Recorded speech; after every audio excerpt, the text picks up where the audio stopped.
The scope reticle settled on the target's head. Damascus streets shimmered through heat distortion, every detail sharp and wrong at the same time.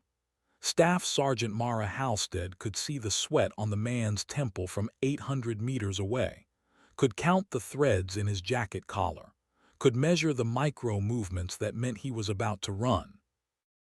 Master Sergeant Corrine Vale's voice crackled through the earpiece, calm as always. "Nomad, you are clear to engage." Mara's finger found the trigger. The math was perfect. Wind negligible. Elevation compensated. Target stationary for 0.7 seconds. The equation said this shot would land exactly where she intended. Confirming, Mara whispered. "One shot, one kill. Target neutralized, no collateral." She pulled the trigger. The recoil felt right. The crack of the rifle felt right. The bullet's flight path looked right through the scope as it crossed 800 meters in less than a second. Then everything went wrong. The target dropped, but so did something else. Someone else. Behind him, through him. The bullet punched through the target's skull and kept traveling, kept going. Mara's scope tracked the impossible geometry, watched Corrine Vale step into the path, watched the bullet that should have stopped inside the target's head somehow continue forward, watched it hit the woman who had taught her to shoot. Blood sprayed across Damascus stone. 2 bodies fell. Mara heard herself screaming. "Corine, no, the bullet went through." The scope view shattered into fragments. Darkness. Static. A voice that wasn't Corrine saying something about simulation parameters and psychological thresholds and acceptable trauma levels. Then nothing. Mara Halstead woke in her bunk at Forward Operating Base Ironwood, West Virginia, with her hand already reaching for the rifle that wasn't there. The dream was the same every time. The shot, the blood, the impossible physics. 18 months since Damascus. 18 months since she'd pulled a trigger in combat. 18 months trying to figure out what had been real. The morning light coming through the window felt artificial. She touched the wall beside her bunk, pressed her palm flat against the painted concrete, felt the texture, counted to 3. Reality check number 462 since Damascus. The wall was solid. The base was real. Probably. Probably wasn't the same as certainly. She dressed in the dark, every movement automatic. BDUs, boots, checking the laces twice because sometimes in dreams the laces didn't exist and she'd learned to verify. Rifle cleaning kit, sidearm, plate carrier. Each item confirmed by touch. Each item potentially a lie her brain was telling itself. Mara Halstead was 29 years old, had been a sniper for 7 years, had been operational for 5, had been broken for 18 months. The math of her life no longer added up to anything she trusted. The weapon assigned to her was an M2010 enhanced sniper rifle, 7.62 mm, effective range 2,400 meters in perfect conditions. She'd never used it in combat.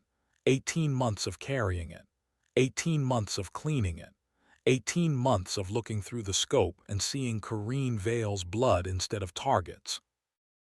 Corporal Finn Calloway was already in the armory when Mara arrived. 24 years old, sharp eyes, philosophy major before he enlisted, which made him ask the kinds of questions that kept people awake at night. He'd been her spotter for 5 months. He'd never seen her fire a shot that mattered. "Morning, Nomad," Finn said, using her call sign the way everyone did now. Like the name Mara Halstead belonged to someone else, someone before Damascus.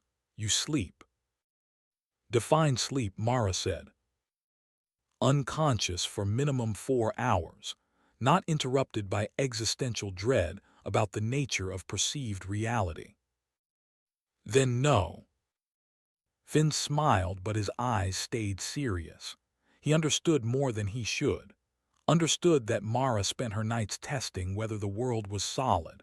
understood that she'd stopped trusting her own senses after Damascus, understood that a soldier who couldn't tell reality from simulation was a soldier one step away from breakdown. "Big day," he said. "Recon patrol into Old Morgan Mine Complex. Command says hostile activity reported. We're going to check it out." Mara took the mission brief photos from him. Satellite imagery, thermal scans, ground-level shots of abandoned mining infrastructure. She studied each image with the intensity of someone looking for cracks in a painting, looking for the seams, looking for proof this was another test. She found it in the third photo. "The shadow," she said quietly. "What?" "This structure." Mara pointed at an old mining building. Sun angle in the photo is approximately 45 degrees based on the shadow cast by this fence post, but the building's shadow is at 53 degrees. Different light source. Composite image. Finn leaned in, looked at the photo, looked at Mara. "You're saying this is fake?" "I'm saying the photos are digitally altered. Whether that means the mission is fake or just the briefing materials are manipulated, I don't know." "Does it matter?" Mara looked at him. "Everything matters when you can't trust anything." The briefing room filled up over the next 10 minutes. 12 Rangers total for the patrol. Sergeant First Class Derek Ashton ran the brief with the efficiency of a man who'd done this 1,000 times. 17 years in service. Old school. Believed in steel and blood and things you could touch. He'd made it clear he thought Mara's Damascus experience, whatever it had been, was psychobabble that had no place in combat operations. "Listen up," Derek said. "Old Morgan Mine Complex, abandoned since 1984. Recent intel suggests hostile elements using the infrastructure for staging. Our mission is observe and report. We go in quiet. We confirm or deny the presence. We do not engage unless engaged. Clear." "Clear," the room echoed. Derek's eyes found Mara. "Halstead, you're overwatch with Calloway. I want eyes on every approach. If something moves, I want to know about it before it knows we exist." "Roger that," Mara said. "And Halstead," Derek's voice dropped, "if it gets hot, you're authorized lethal force. That means you pull the trigger, not shoot near them, not shoot around them, you shoot them. We clear on that?" "Clear, Sergeant." Derek held her gaze for 3 more seconds. He didn't believe her. Neither did she. The convoy rolled out at 0700. 3 vehicles, 12 Rangers, Appalachian Mountains rising around them like broken teeth. The morning fog was thick enough to taste, thick enough to hide in, thick enough to make Mara wonder if the mountains themselves were real or just projections on a screen somewhere. She rode in the second vehicle, Finn beside her. The rifle rested across her lap. She touched it every 30 seconds, confirmed its weight, confirmed its texture, confirmed it existed outside her perception of it. "You're doing the thing again," Finn said quietly. "What thing?" "The counting, the touching, the reality checks." Mara didn't answer.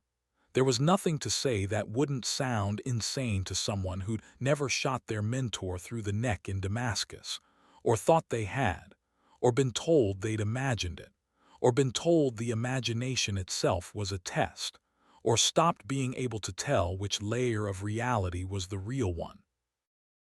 The mountains pressed in. The road narrowed. The fog turned the world into shades of gray that could have been concrete or smoke or the static between dreams and waking. Then Finn said, "Contact, 400 meters, north side."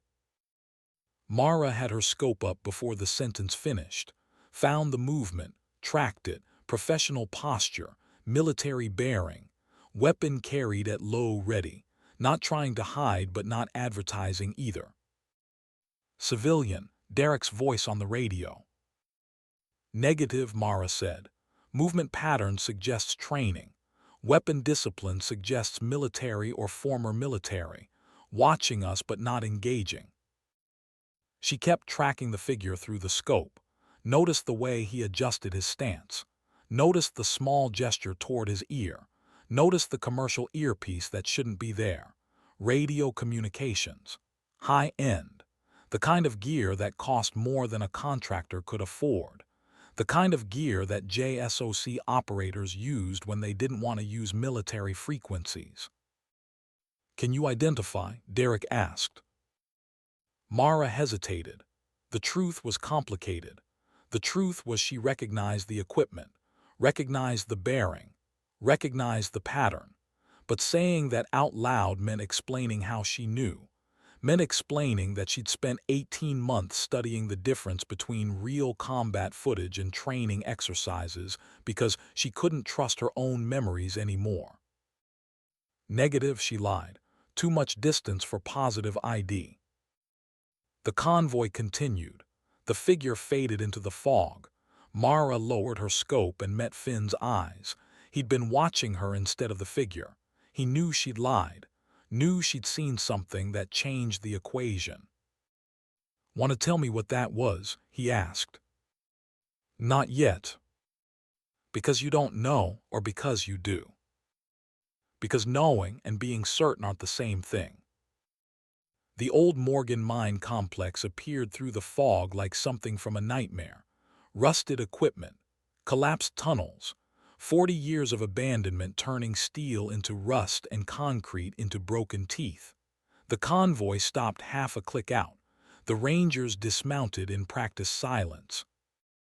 Derek set the formation with hand signals: point element, main body, rear security. Mara and Finn peeled off toward the ridge that overlooked the complex, 950 meters from the main structures, high enough for clean sight lines, close enough for precision fire if needed. If needed was doing a lot of work in that sentence. They climbed in silence. Finn carried the spotting scope. Mara carried the weight of 18 months without pulling a trigger. The ridge was steep. The vegetation was thick. The climb gave her something to focus on besides the question of whether any of this was real. At the top, they set up behind a fallen tree. Natural concealment. Good angles. Perfect position for someone who wanted to observe without being observed, or someone who wanted to test whether a broken sniper could function under pressure. Mara settled into position, set the rifle, checked the scope, ran through the ritual she developed since Damascus, touch the stock, count to 3, confirm the wood grain is real, touch the scope, count to 3, confirm the glass is solid, touch the ground, count to 3, confirm the earth exists. Finn watched without commenting. He'd learned not to interrupt the ritual, learned that trying to pull Mara out of her reality checking made it worse, learned that the best thing he could do was be present and patient and hope that was enough. Below them, Derek's element advanced into the complex. 12 Rangers moving like ghosts through abandoned industry. Mara tracked them through her scope, watched for threats, watched for patterns, watched for the kinds of details that meant this was either a real patrol or the most elaborate test she'd been subjected to since Damascus. She found the first anomaly at 09:15. "Finn," she said quietly, "the rust." "What about it?" "Look at the main structure, eastern wall, the rust pattern." Finn swung his spotting scope, took his time. He'd learned to trust Mara's eye even when he didn't understand what she was seeing. "Looks old," he said. 40 years of exposure. Matches the abandonment timeline." Mara shook her head. "Rust like that takes minimum 60 years in this climate, not 40. And see the pattern. Too uniform, too consistent. Real rust is chaotic. This is textbook rust. The kind you get when someone wants a facility to look abandoned but doesn't want to wait for actual decay." Finn was quiet for 10 seconds. "So you're saying?" "I'm saying this facility was abandoned maximum 2 years ago. Someone's maintaining the appearance of longer abandonment. which means someone wants us to think this place has been empty for decades when it hasn't. Why? That's the question. The radio crackled, Derek's voice. All elements we have recent activity signs, empty ration packs, fresh footprints, weapons cache with ammunition dated less than 6 months old. This site is active. Mara felt something cold settle in her chest. The mission brief had said suspected hostile activity, but finding proof this fast, in exactly the spots Derek's element would search first, that wasn't combat, that was choreography. Movement, Finn said suddenly. North sector, count 4 individuals, armed, military posture. Mara's scope found them instantly. 4 figures, moving through the complex with tactical precision, weapons at ready, every step coordinated, every movement professional. She zoomed in, studied their equipment, found the third anomaly. Describe their weapons, she said. Finn adjusted his scope. Looked like AK variants, maybe 74 models, hard to tell at this range. Look at the optics. Finn was quiet again. Then those are too clean, too modern. Those are new weapons with new accessories. And their movement pattern, Mara pressed. Tactical professional like they're being professional, Mara finished, not trying to hide, because they want us to see them. The math was simple. Real hostiles trying to stay concealed don't move in perfect 4-man teams with new equipment in broad daylight where observers can track them. Real hostiles are chaotic, desperate, unpredictable. These figures moved like operators, moved like people executing a training scenario, moved like actors in a play where Mara was the only one who didn't know her lines. The radio burst with encrypted static, 3 seconds of digital noise that Mara's ear recognized immediately. JSOC training frequency, Joint Special Operations Command, the kind of encrypted burst that regular infantry wasn't supposed to identify, the kind that Mara had heard 100 times in the classified training she'd done before Damascus. Halstead, Derek's voice. Can you identify that burst transmission? Mara's finger touched the transmit button. The lie came easily, too easily, negative, not in database. But she knew, and knowing meant choosing. Tell the team this might be an exercise and risk being wrong, or play along until she knew for certain and risk getting someone killed. She chose silence, chose observation, chose the path that kept the most options open until she could verify which layer of reality she was operating in. Below in the valley, Derek's element found more evidence. Staging area, recent occupancy, plans sketched on paper that intelligence analysts would later say showed targeting of American installations. Everything perfect, everything exactly where it should be to confirm the briefing. Everything too clean to be real. Halstead, Captain Blake Merrick's voice on the command frequency. Maintain eyes on. If this situation escalates, you are authorized lethal force. Acknowledge. 3 seconds of silence. Mara's finger on the transmit button. The weight of authorization. The permission to kill. The moment when she'd have to choose whether she could trust herself to make that choice. Acknowledge, she finally said. The word felt like signing a contract she couldn't read. The morning stretched into afternoon. The tension built like pressure behind a dam.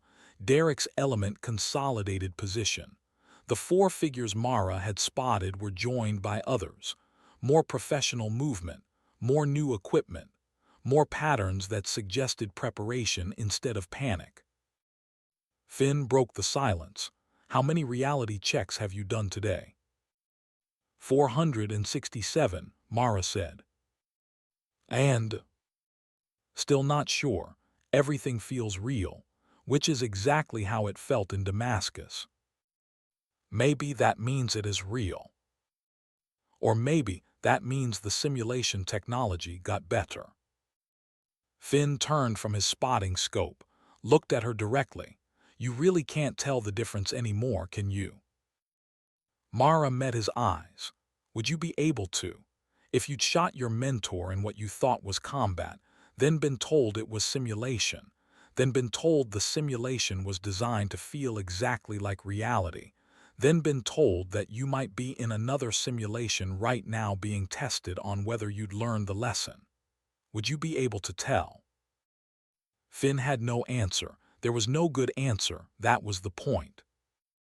At 14:30, everything changed. Derek's voice came over the radio, sharp and urgent. All elements, I have movement on multiple vectors. Count minimum 35 individuals. Armed. Moving to encircle our position. Halstead, do you have eyes on? Mara's scope swept the terrain. Found them. 37 by her count. Moving with coordination that spoke of planning. Moving with intent that spoke of hostile action. Moving with precision that could be real combat or the most elaborate test Major Elena Cross had ever designed. Confirmed, Mara transmitted. Multiple hostile elements converging on your position. You're being boxed into a kill funnel. PKM emplacements on east and west ridges. Mortar position south. Blocking force north. They've got you surrounded. Can you confirm these are hostiles? Derek's voice had an edge Mara had never heard before. Stress bleeding through discipline. Mara's crosshairs settled on the nearest figure. 1,050 meters. Perfect conditions. Perfect shot. The kind of shot she could make in her sleep. The kind of shot that would prove she was still operational, or prove she'd learned nothing from Damascus, or prove she was exactly where the test designers wanted her. I can confirm they're pointing weapons at you, Mara said carefully. Does the label matter? The question hung in the air for 3 heartbeats. Then the ambush sprang. Explosions, gunfire, chaos. The valley below erupted into a firefight that could have been real or could have been the most elaborate training exercise ever conceived. Rangers scrambling for cover. Incoming fire chewing through foliage. Derek's voice calling for fire support. Other voices calling for medics. The sounds of combat that Mara couldn't verify were actual combat. HALSTEAD, Finn's voice cut through. Engage. Mara's scope found the first target, PKM gunner on the east ridge, 1,070 meters, wind 3 miles per hour crosswind, elevation 400 feet, temperature 68 degrees, humidity 42%, barometric pressure 30.02 inches. The math arranged itself in her mind with the clarity of gospel. 94% probability of kill.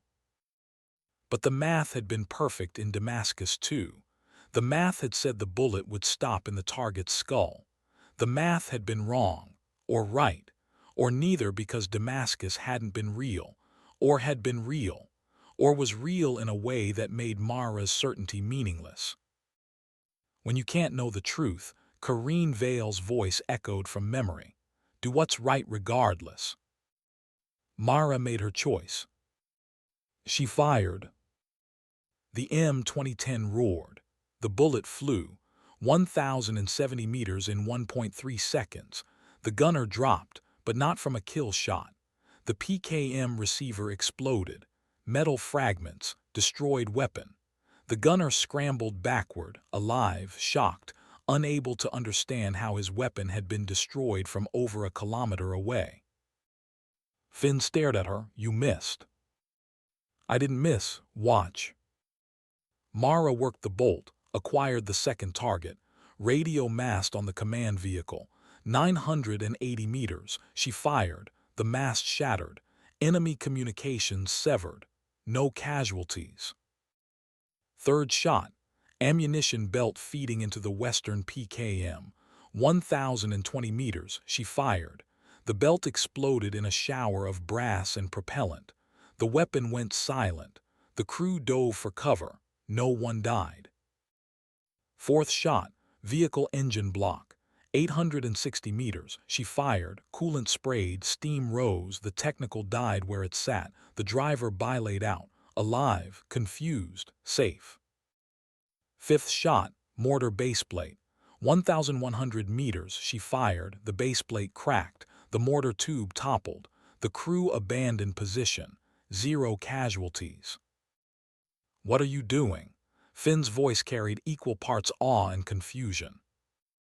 Solving the problem, Mara said. She kept firing, systematic, precise. Each shot targeting equipment, each shot creating chaos without creating corpses. Water reservoir, fuel tank, ammunition crate, optical sight. Every target chosen to degrade combat effectiveness without taking lives.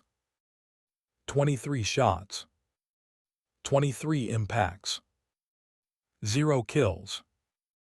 Through her scope, Mara watched the enemy force dissolve, watched their confidence turn to confusion, watched confusion turn to fear. They'd come prepared for combat. They'd come expecting to fight rangers they could see and shoot. They hadn't come prepared for an invisible force that destroyed everything they needed to fight while leaving them alive to think about it. The professional way they withdrew told Mara everything. Not running, not panicking, retreating on command, moving with the same coordination they'd advanced with, like operators completing a training exercise, like soldiers who'd been told the phase was over. Derek's voice came over the radio. Halstead, Callaway, link up with main element. All units consolidate defensive perimeter. Mara and Finn descended from the ridge in silence. The firefight was over. The valley was quiet. The only sound was boots on stone and the whisper of wind through abandoned industry. At the base of the ridge, Mara picked up a piece of brass casing, turned it over, read the head stamp. Training round, Fort Bragg Arsenal. Finn saw it, his face went white. Those were blanks. Mara shook her head. Some were blanks, but look at the Rangers. 3 wounded, real blood, real injuries, so not all the rounds were training ammunition.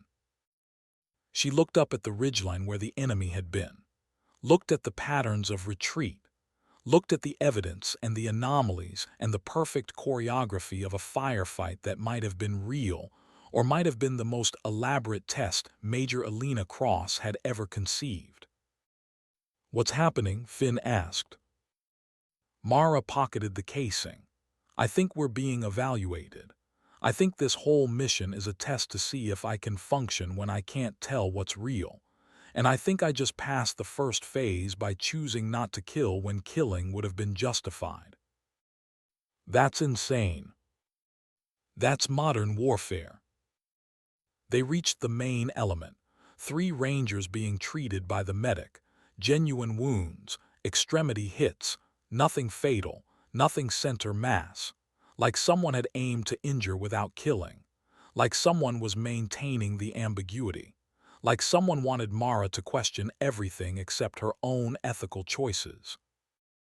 Derek approached. His face was hard. "Halstead, 23 shots, 0 confirmed kills, explain." "I engaged equipment and degraded enemy combat effectiveness. Mission accomplished." Derek stepped closer. His voice dropped. "You could have ended this in 6 shots, could have taken out their leadership, could have broken the assault before it started. Why didn't you?" "Because I don't know if ending it means killing friendlies in an exercise or sparing enemies in real combat," Mara said. "So I chose the option that's ethical either way." Half the Rangers nodded. Half looked at her like she'd lost her mind. Both reactions told Mara she was probably right about being tested. The encrypted call came through at 1600 hours. Captain Blake Merrick handed Mara the secure device without comment. His eyes said he knew this was coming, said he knew more than he was saying, said the mission had never been what it appeared. Mara took the device, stepped away from the others, pressed accept. Major Elena Cross's voice was exactly as Mara remembered, precise, clinical, the voice of someone who saw soldiers as data points in an ongoing experiment. Nomad, this is Cross. Secure line, I need you to listen carefully.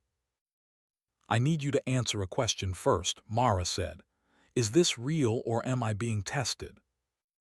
Does it matter? Your team has real wounds. The threat was real. That's not an answer. It's the only answer you're getting. Now listen. 36 hours from now, an unidentified force will escalate.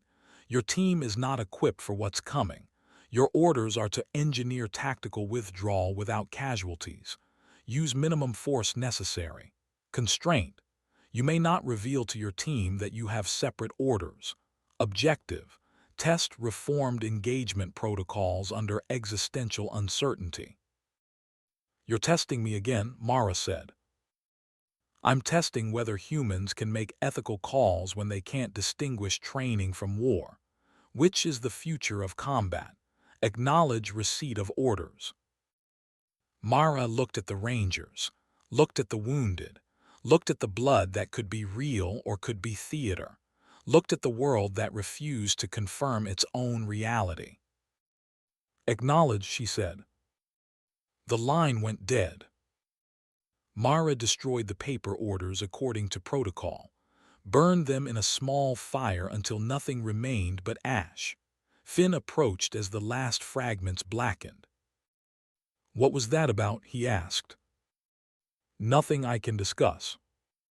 Because you don't know, or because you do? Because knowing and being certain aren't the same thing. Night fell over the Appalachian Mountains. The Rangers established a defensive perimeter, ate cold rations, checked weapons, tried not to think about how easily the ambush could have killed them all, tried not to notice that it hadn't, tried not to ask why a superior force with perfect positioning had withdrawn instead of finishing the job.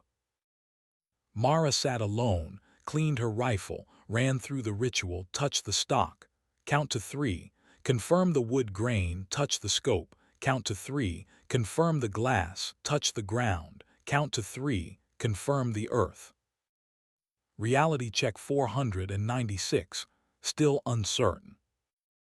She pulled out a small field notebook, sketched the map of the mine complex, added details from memory, studied the tunnel system that didn't match the geological survey from 1974, studied the new construction hidden under 40 years of theatrical rust, calculated firing positions, calculated psychological pressure points, calculated how to delay an enemy force for 36 hours without killing anyone. The math was possible, barely. It required controlling the underground, required turning the terrain into a maze where the enemy's numbers worked against them, required making them think they were surrounded when they weren't, required precision that went beyond shooting, required becoming something other than a killer, required faith that mercy was stronger than violence. Corrine Vale's voice whispered through memory, "A sniper changes the battlefield. How you change it defines who you are." Mara closed the notebook, chambered a round into her rifle, made the decision that would define the next 36 hours. She would treat tomorrow like it was real, because the consequences were real regardless, would respond to the threat as if it existed, would protect her Rangers as if they were in genuine danger, would make every choice as if lives depended on her getting it right. And she would not kill. Not because she knew this was a test, not because she thought it was an exercise, but because the moment she couldn't tell reality from simulation was the moment her ethics had to become absolute, had to function regardless of context, had to be true whether the world was real or the world was a lie her mind was telling itself. Tomorrow, 38 operators would come, real or simulated, hostile or friendly, enemy or evaluator. The labels didn't matter. What mattered was whether Mara Halstead could hold the line without crossing it, could win without killing, could prove that the future of warfare wasn't about better ways to take life but better ways to preserve it. She whispered to the darkness, to Corrine Vale's memory, to herself, to whatever god might listen to soldiers who couldn't trust their own senses. If I can't tell what's real, I'll make my choices real. Every shot, every mercy, every consequence. The radio crackled, unknown frequency, voice distorted by digital processing, could be human, could be artificial intelligence, could be another layer of the test. Nomad, they're coming at dawn, 38 operators. Mission force you to kill or be killed. Choose wisely. The transmission ended. Mara sat in darkness, rifle across her lap, heart beating steady despite everything. She'd made her choice. Had made it 18 months ago in Damascus when she'd pulled the trigger and watched Corrine Vale fall. Had made it every day since when she'd chosen doubt over certainty and mercy over violence. Tomorrow would prove whether that choice could survive contact with reality. Or whatever reality had become.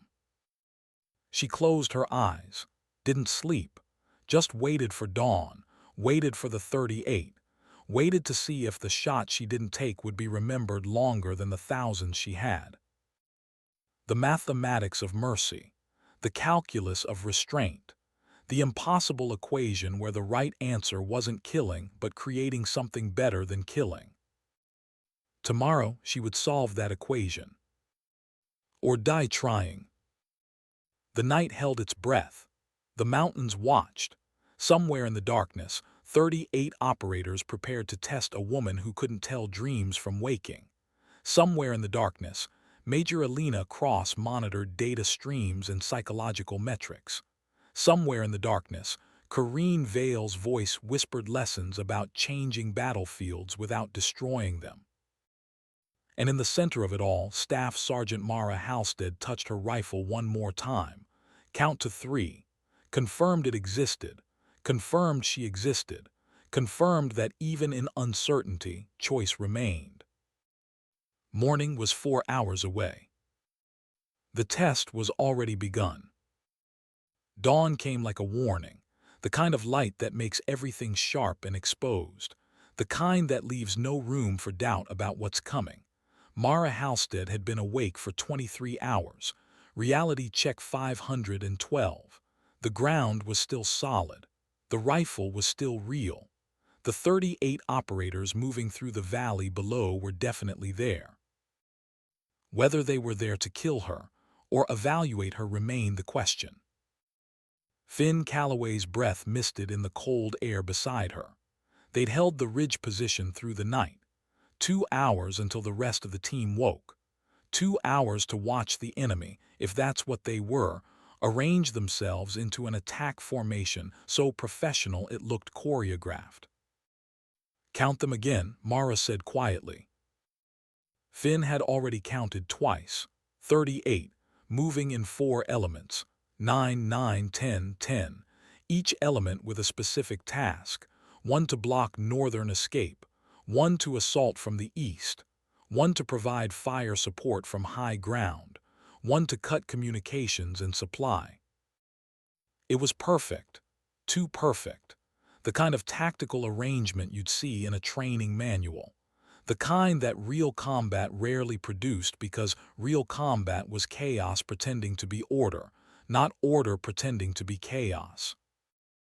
They move like operators, Finn said.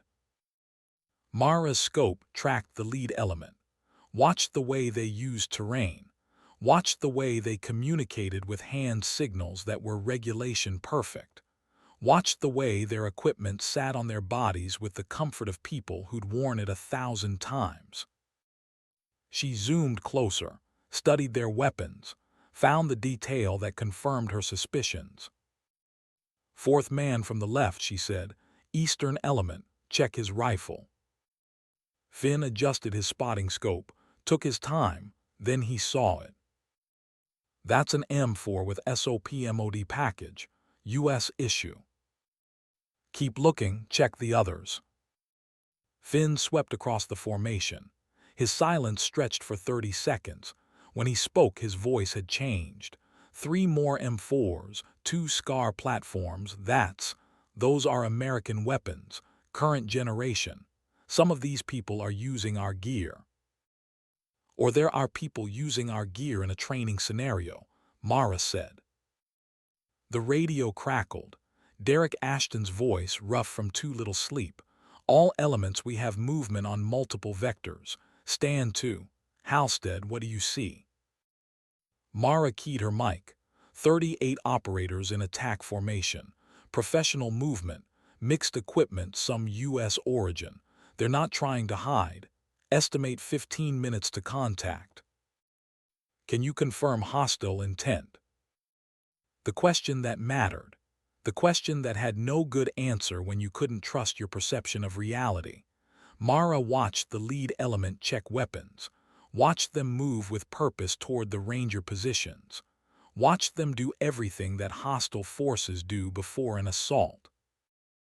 I can confirm they're moving to engage, Mara said carefully. Whether that makes them hostile or makes this a test, I can't confirm. Derek's voice hardened. Halstead, we don't have time for your existential crisis. Are they a threat or not? They're pointing weapons at Americans. That makes them a threat regardless of their intentions. Then you're authorized to engage. Take out their leadership and break this assault before it starts. Mara's crosshairs settled on the Eastern Element leader. 1,100 meters, perfect conditions, perfect shot.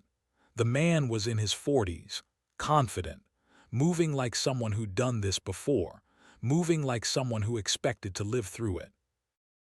She could end him, could prove she was still operational, could solve the problem the way every sniper before her had solved it. 1 shot, 1 death, mission accomplished.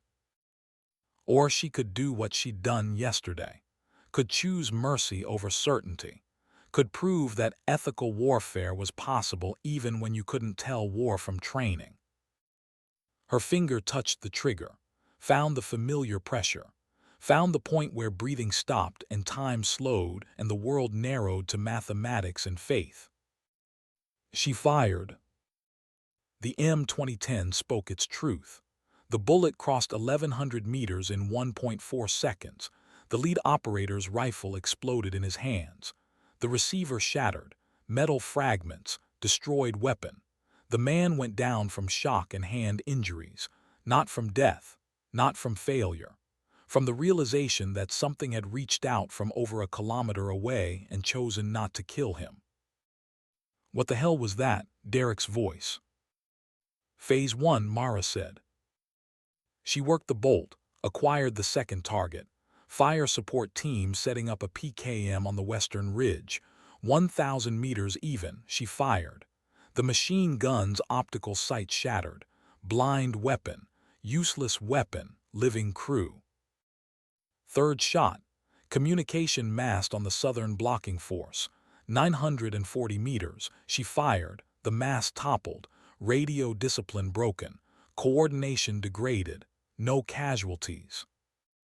Finn was calling targets faster than she could engage them. Vehicle engine blocks, ammunition crates, water supplies, anything that made the assault possible without making it lethal. Anything that created confusion without creating corpses. By the time Mara fired her 10th shot, the assault had faltered. Not stopped. Faltered.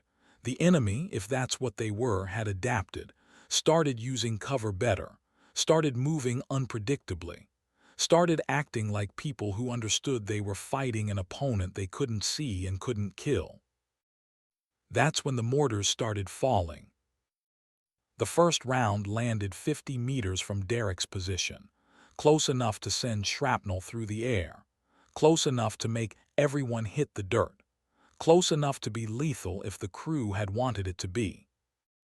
But Mara had watched the crew set the mortar, had watched them check their calculations, had seen them adjust the elevation twice, had recognized the pattern. They were walking the rounds in, creating pressure, creating fear, not creating bodies. Incoming, Derek yelled. All elements find hard cover. Halstead, where's that mortar crew? Mara's scope found them.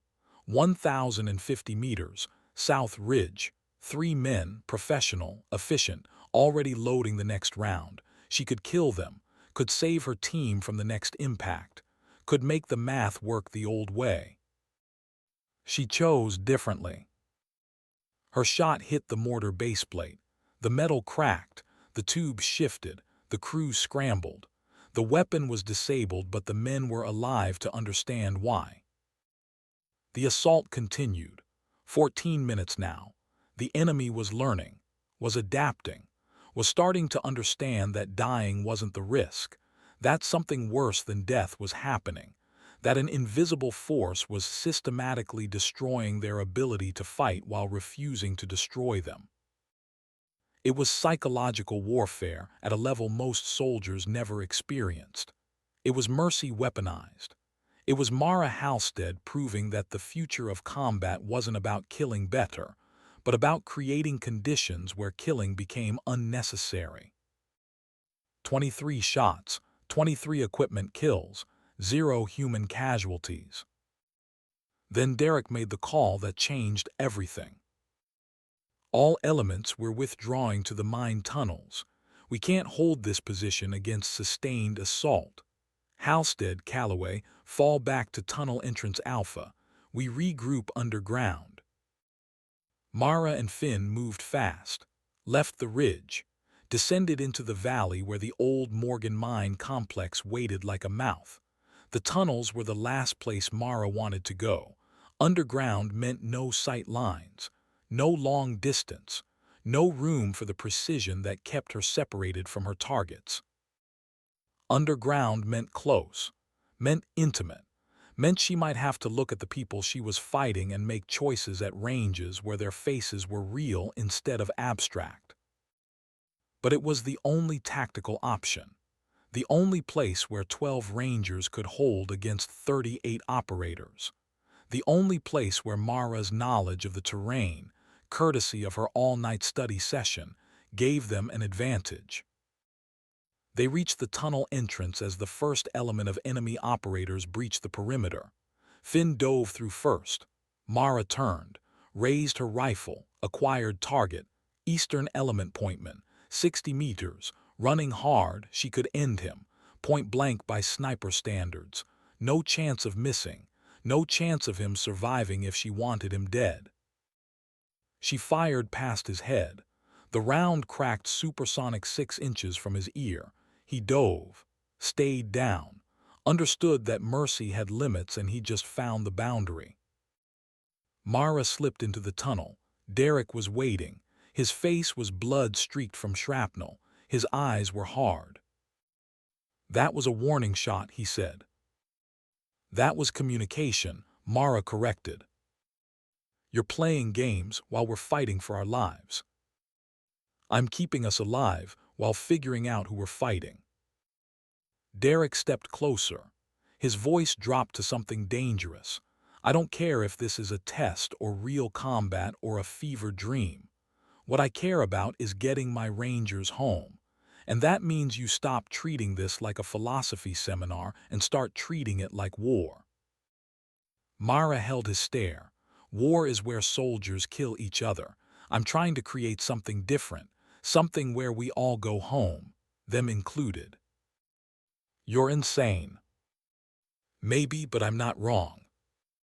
The tunnel system swallowed them. Ancient infrastructure built for mining, expanded recently for purposes Mara could only guess at. The Rangers spread out, established defensive positions at key junctions, prepared for the assault that would come underground where superior numbers meant something.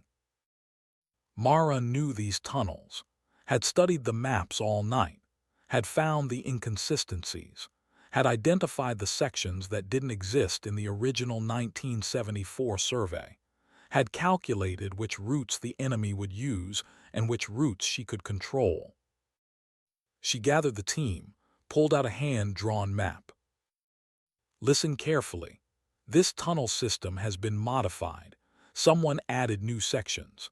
Someone who knew we'd end up down here, which means someone planned this encounter underground where conventional tactics don't work. "What are you suggesting?" Blake Merrick's voice. The captain had joined them in the retreat. His face was carefully neutral, the face of someone who knew more than he was saying. "I'm suggesting we use that against them." Mara pointed to 3 intersections on her map.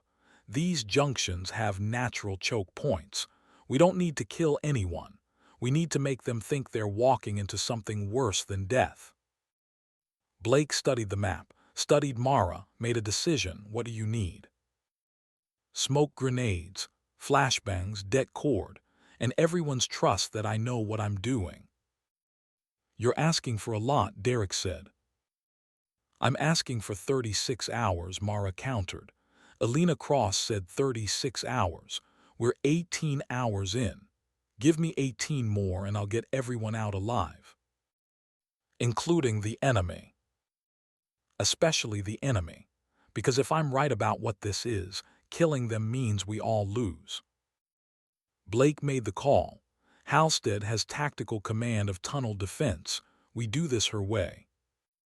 The look Derek gave Mara could have stripped paint, but he distributed the equipment, divided the rangers, set the positions Mara specified, prepared for a kind of warfare none of them had trained for.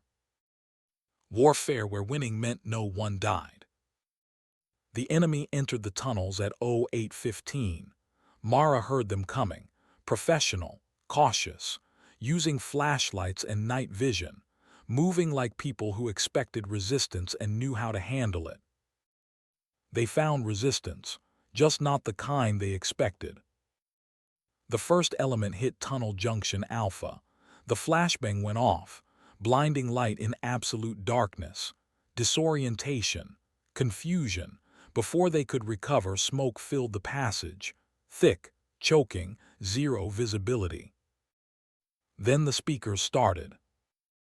Mara had rigged portable speakers at 6 locations, fed them recordings of gunfire, screaming, explosions, created an audio landscape that made the enemy think they were walking into a massacre when they were walking into theater.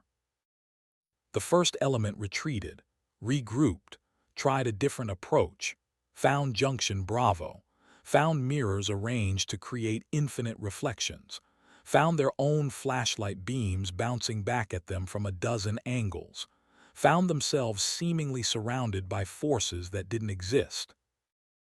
They retreated again. Mara watched from a concealed position, watched them adapt, watched them learn, watched them start to understand that this wasn't combat. This was something else, something that required them to question everything they knew about tactics and victory and what it meant to hold ground. Finn was beside her in the darkness. His voice was barely a whisper. "This is psychological torture." "This is psychological pressure," Mara corrected. "Torture requires intent to harm.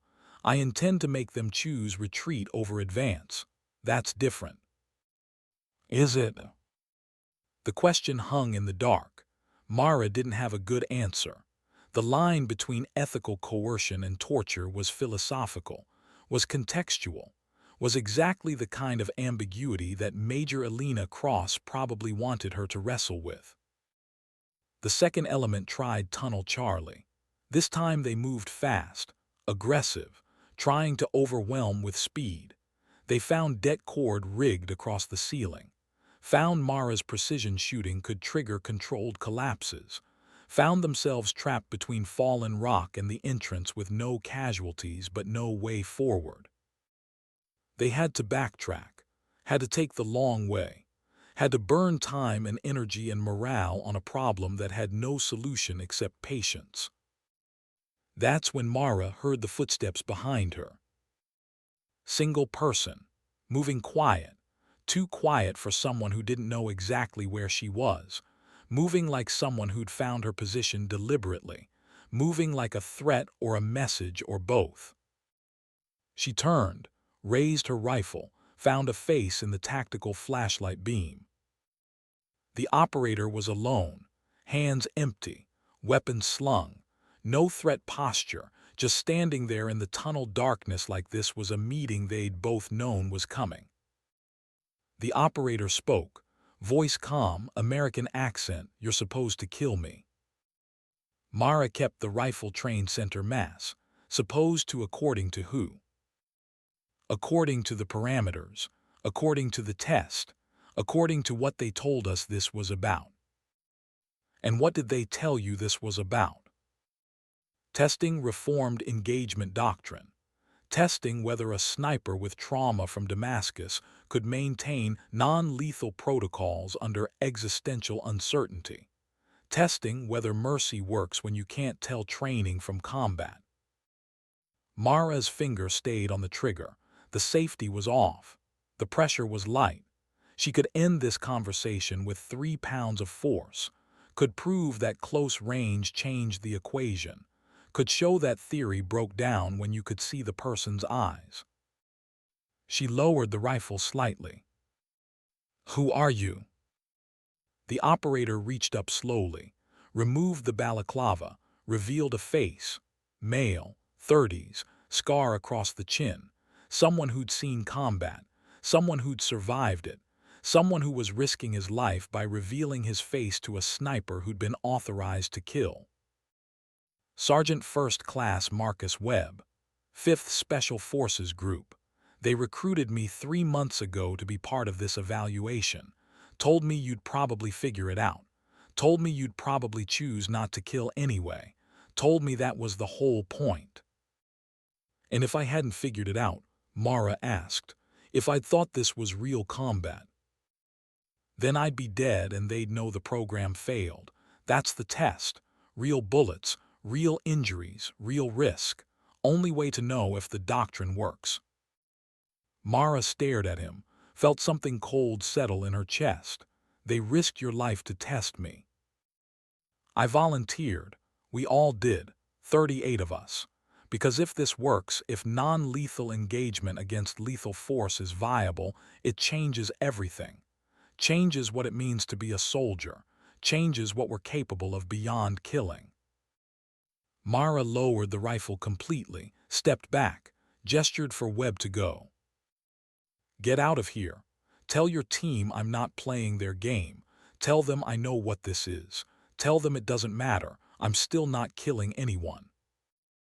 Webb nodded, started to leave, stopped, turned back. For what it's worth, we're all passing too. They told us to create genuine threat, make you believe your life was at risk, make you choose. And you chose right every time. That's something. He disappeared into the darkness. Finn emerged from shadow. You just let him go. He was never my enemy. How do you know? Because enemies don't volunteer for tests that might get them killed to prove peace is possible. The tunnels grew quiet. The assault slowed. The enemy, if they'd ever been enemies, seemed to understand that force wouldn't work. That Mara had turned the underground into a maze where their numbers meant nothing and their weapons meant less. That's when she found the room. Central hub, old mine control station, but the equipment was new, modern, military-grade, computer terminals, monitors showing tactical displays, real-time tracking of both forces, every ranger position, every operator position, someone watching everything, recording everything, analyzing everything. Mara approached the main terminal, the screen activated at her presence, proximity sensor, expecting her, wanting her to see. Text appeared, white letters on black background. Staff Sergeant Halstead, 31 HOURS-ELAPSED, 0 enemy KIA, 5 friendly WIA, current assessment, passing. Mara's hands found the keyboard, typed, "Who are you?" The response was immediate, irrelevant, wrong question. Mara tried again, "Is this exercise or combat?" The screen flickered, new text, "Yes." The ambiguity was deliberate. Was the point? was designed to make her understand that the labels didn't matter. That ethical behavior had to function regardless of context. That modern warfare had evolved beyond the distinction between training and reality. More text appeared. Damascus taught you simulation and reality are indistinguishable. Today, TEACHESU knowledge is irrelevant. Ethics must function regardless. Mara felt the weight of it, the totality of what Elena Cross had designed. Not just a test of skill, a test of character, a test of whether mercy could survive uncertainty, whether moral certainty was possible without epistemic certainty. 38 operators remain. 0 fatalities maintained for 31 hours. Can you sustain non-lethal protocols until hour 36? Mara stared at the screen, at the question that was also a challenge, also a plea, also a hope that something better than killing was possible. The screen changed again, showed new text that made Mara's blood freeze. Alternative offered, weapon cache bearing 270, authorization code Tango Whiskey NINER, lethal force approved, end engagement decisively, 0 consequences. Mara turned, found the weapon cache exactly where the screen indicated. M10750 caliber, incendiary grenades, drone strike authorization tablet, everything she'd need to end this in 10 minutes, everything that represented the old way, the way warfare had always been, the way that seemed simpler when mercy got complicated. She picked up the M107, felt its weight, 29 pounds of precision death, effective range 1,800 meters. One shot could punch through engine blocks, through walls, through the carefully maintained ambiguity of whether this was test or combat. Finn watched from the doorway. His face was unreadable. Mara, if we use that, we win. We win what? A test, a war ourselves. She thought about Damascus, about pulling the trigger and watching Kareen Vale fall, about being told it was simulation, about learning it might have been real, about spending 18 months unable to tell the difference and choosing mercy as the only constant that made sense. She field stripped the M107, removed the firing pin, threw it into the darkness of a collapsed tunnel where no one would find it. I'm not playing that game, not for Elena Cross, not for the doctrine, not for anyone. The terminal screen flickered again. Single word, acknowledged. Then new text. Phase 2 begins. Prepare for escalation. The escalation came at hour 32. 4 hours from mission completion. 4 hours from proving that 36 hours of non-lethal engagement was possible. 4 hours from changing doctrine. The operators changed tactics. No more testing. No more professional restraint. They came hard. Used flashbangs. Used tear gas. Used overwhelming force designed to break Mara's defensive positions and force casualties. Real or simulated, it didn't matter anymore. The threat was genuine. The Rangers were breaking. Derek was screaming for lethal force authorization. Blake was coordinating withdrawal routes. The perimeter was collapsing. That's when Corporal Daniels broke. Young, 22, first deployment, 5 months in service. He'd been holding Junction Delta when 3 operators rushed his position. Flashbang, smoke, shapes in the darkness moving fast. He did what training said to do, what instinct said to do, what fear said to do. He fired. Full automatic, 30 rounds. The lead operator went down. Blood spray. No movement. The kind of stillness that meant death or perfect simulation of death or something in between that didn't matter to Daniels, who just killed his first person or thought he had or couldn't tell the difference. The tunnel went silent. Everyone froze. Rangers, operators. everyone suddenly aware that the experiment had just potentially ended in exactly the failure it was designed to prevent. Mara was there in seconds, dropped beside the operator, checked pulse, found it, strong, steady. The blood was everywhere, but the operator was breathing, wearing a vest, wearing a dye pack that activated on impact. Training injury protocol, real enough to fool everyone, fake enough to prove the test had planned for human failure. The operator's eyes opened, looked at Mara, whispered, "Training injury, I'm fine, but your man just failed the test." Mara looked at Daniels, saw the horror on his face, saw the moment a young soldier realized he'd crossed a line, saw the guilt that would follow him regardless of whether the death was real. She made her choice. Stood, keyed the radio to broadcast on all frequencies, military and operator, everyone listening. "This is Nomad, to every operator in this engagement. You've tested us for 32 hours. We've maintained non-lethal protocols. One of my soldiers panicked, fired in self-defense based on available information. But even that shot didn't kill because you prepared for it. This isn't war. This is theater. And I'm done playing." The tunnels held their breath. You want to see if ethics survive uncertainty? They do, because I'm certain of one thing: I won't kill to pass a test. So either shoot us or stand down, but stop pretending this is ambiguous. 60 seconds of silence, the longest 60 seconds of Mara's life. 60 seconds where she'd either proven her point or gotten everyone killed.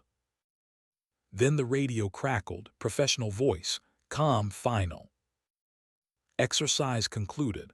All operators disengage. Nomad, you have 5 minutes before debrief." The operators withdrew, not retreating, withdrawing, like drill sergeants at the end of training, like actors leaving stage, like people who'd done their job and done it well and could stop pretending now. The Rangers emerged from the tunnels into daylight. 33 hours, 5 wounded, 0 deaths, doctrine tested, doctrine proven, protocol validated. But Mara wasn't watching the withdrawal, was watching the ridgeline 800 meters away, watching the single figure who hadn't withdrawn, who stood alone, who wasn't part of the exercise or was the most important part, and Mara couldn't tell which. The figure raised hands, made a signal, friendly, then reached up, removed the balaclava, revealed a face that couldn't be real, couldn't be possible, couldn't exist in a world where Mara had watched that face die in Damascus 18 months ago. Older, scarred, but the bone structure was right, the eyes were right, the way she stood was right. Finn's voice beside her, "Who is that?" Mara couldn't breathe, couldn't think, couldn't do anything except watch as the figure removed more gear, revealed insignia, Master Sergeant rank, name tape that said Vale in letters that shouldn't exist. Corrine Vale was alive. Corrine Vale had been here the entire time. Corrine Vale was walking toward them with the slow, steady pace of someone who knew this moment would destroy and rebuild Mara Halstead in equal measure. Mara's rifle slipped from her hands. Her knees wanted to fold. Her mind wanted to break into fragments that couldn't be reassembled. Because if Corrine was alive, then Damascus was real. And if Damascus was real, then Mara had actually killed her, actually pulled the trigger, actually watched her mentor die from a bullet that came from Mara's rifle. And if she'd actually killed Corrine, then everything Alina Cross had said about simulation was a lie. Finn caught her, kept her standing. His voice came from far away. "Mara, who is that?" Mara's voice was barely a whisper. "That's Master Sergeant Corrine Vale. That's the woman who taught me to shoot. That's the woman I killed in Damascus." "But she's alive, yes. Which means everything I thought I knew about reality and simulation and what happened that day, everything was wrong." Kareen was 50 meters away now, close enough to see her face clearly, close enough to see the scar on her neck, exactly where Mara's bullet would have hit, exactly where a through and through would have severed the carotid, exactly where death should have been permanent. 30 meters. Mara found her voice, found her feet, started walking, started running, started closing the distance between the person she'd been and the person she was about to become when she learned the truth. They met in the middle, stood face to face. Two snipers, mentor and student, killer and victim, all the labels that suddenly meant nothing and everything. Kareen spoke first. Her voice was exactly as Mara remembered, steady, calm, the voice that had guided 1,000 shots. "Hello, Nomad, it's been a while." Mara's hand reached out, touched Kareen's shoulder, confirmed she was solid, confirmed she existed, confirmed this wasn't another layer of simulation designed to break whatever was left of Mara's certainty about reality. "You died, I watched you die. I felt the trigger pull, I saw the blood. You watched me get shot." Kareen's hand covered Mara's, held it there, anchored both of them to the moment. "There's a difference." Alina Cross said it was simulation, said Damascus was VR, said none of it was real. Alina Cross lied. The words landed like bullets, like truth, like the answer to 18 months of questions that had no answers until this moment. Damascus was real, the mission was real, the target was real, and you shot me through the neck, severed my carotid. I died for 4 minutes on that Damascus rooftop, then they brought me back. Mara's world shattered, reformed, shattered again. She'd killed Kareen, actually killed her. The guilt was real, the trauma was real, the blood was real. Everything Alina Cross had said about simulation was a lie designed to make Mara operational. Why? Mara's voice broke. Why lie? Why make me think it was fake when it was real? Kareen's eyes held nothing but compassion. Because you needed to believe you hadn't crossed that line, needed to function for what came next, needed to be operational for this mission. The one that tests whether ethics work when you don't know what's real. You died because of me. I died because of math and faith and a split-second decision we both made. You trusted the numbers, I trusted you. That's not murder, that's what we do. I killed you. For 4 minutes. Then they revived me. 18 months recovery, 3 surgeries, physical therapy, psychological evaluation. And when I was ready, I volunteered for this. To show you that trust works both ways. You trusted yourself to make that shot. Now I'm trusting you to make sense of it. Mara couldn't speak, could barely stand.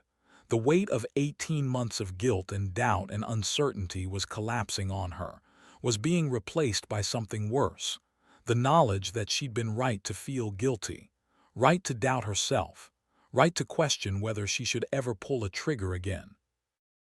Kareen seemed to read her thoughts. You're thinking you should never shoot again. Yes. You're wrong. The Damascus shot was right. I stepped into your line of fire deliberately, knew the bullet would hit me, trusted your math completely, because the target had to die that instant or he'd detonate his vest. 23 hostages would die. The only way to thread that needle was through my neck. You made the right call. How is killing you the right call? Because those 23 hostages lived, because you trusted the math and the math was perfect. The shot was perfect. The outcome was perfect. I died because that was the price of saving them, and I'd pay it again. The truth of it settled slowly.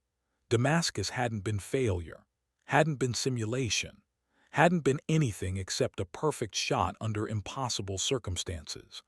A shot that required killing someone Mara loved to save people Mara would never meet.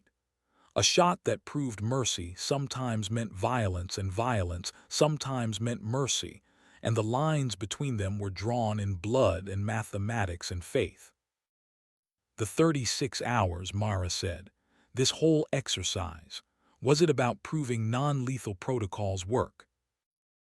It was about proving you could function ethically when you couldn't trust your perception of reality, could make right choices when you didn't know if the consequences were real, could hold mercy as an absolute when everything else was relative. And did I pass? Kareen smiled. 33 hours, 38 operators, 0 deaths, 3 real WIA from people who pushed too hard. You didn't just pass, you rewrote what's possible. They stood in silence. 2 women who'd died and died again in different ways. 2 snipers who'd learned that the hardest target was the one you chose not to engage. 2 people who'd found each other on the other side of death and simulation, and whatever truth lived in between.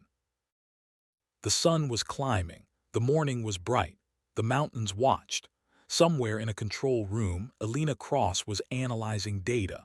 Somewhere in Washington, doctrine was being rewritten.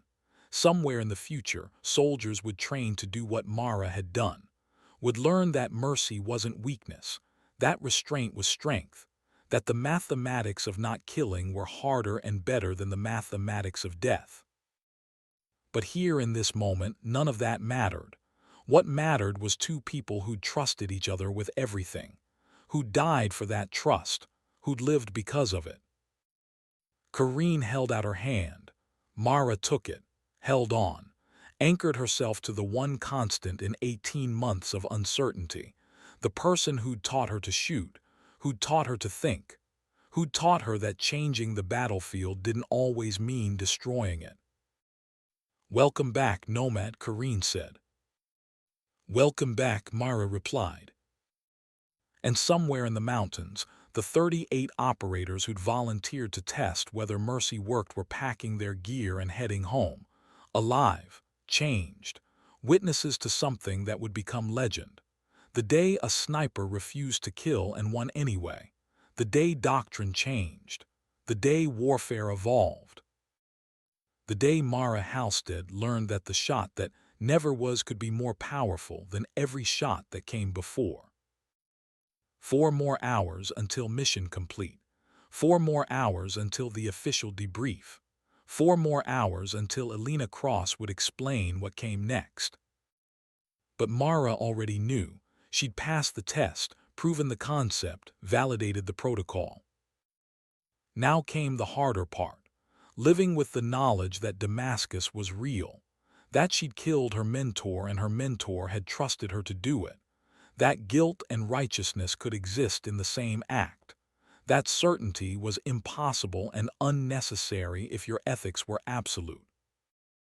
She picked up her rifle, chambered a round, made ready for whatever came next. Because she was still a sniper, still a soldier, still someone who changed battlefields. She just learned a better way to change them. They walked away from the others, Mara and Kareen, mentor and student, killer and victim, all the labels that had defined them for 18 months dissolving in the morning light. The mountains watched.